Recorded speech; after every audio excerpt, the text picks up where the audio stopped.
ফের পেট্রোল ডিজেলের মূল্য বৃদ্ধি নিয়ে রাজনৈতিক চাপানুতর। কেন্দ্রের পাশাপাশি রাজ্য সরকারকেও এদিন আক্রমণ করেন প্রাক্তন মুখ্যমন্ত্রী বুদ্ধদেব ভট্টাচার্য। তিনি বলেন, নিত্য প্রয়োজনীয় দ্রব্যের মূল্য নিয়ন্ত্রণে সরকার সত্যিই আন্তরিক হলে পেট্রোল ও ডিজেলের ওপর সেস প্রত্যাহার করুক রাজ্য। প্রাক্তন মুখ্যমন্ত্রীর প্রশ্ন, পেট্রোল ডিজেলের বিনিয়ন্ত্রণের সময় কেন্দ্রীয় মন্ত্রিসভায় ছিলেন মমতা বন্দ্যোপাধ্যায়, সেই সময় কেন রুখে দাঁড়াননি তিনি?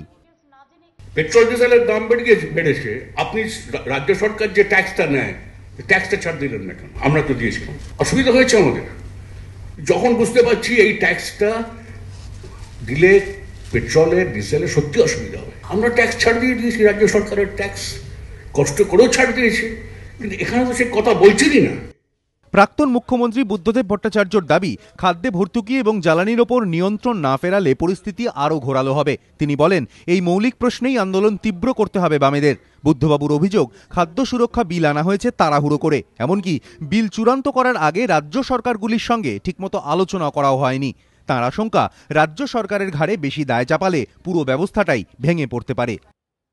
কেন্দ্র এবং রাজ্যের মধ্যে যে ভাগাভাগি আছে দায়িত্ব, খুব অপরিষ্কার জায়গা। কেন্দ্র যদি একতরফা ভাবে চাপিয়ে দেয় রাজ্যের ক্ষমতার বাইরে, সে টাকা রাজ্যের নেই, তাহলে কি হবে? সমস্ত ব্যাপারটা ভেঙে পড়বে। কেন্দ্র এবং রাজ্যের সঙ্গে আলোচনার ভিত্তিতে এটা হয়নি, এটা তাড়াহুড়ো করে করা হলো, নির্বাচন এগিয়ে আসছে বলে।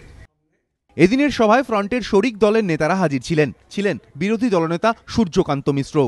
দীপক ঘোষ, এবিপি আনন্দ, কলকাতা।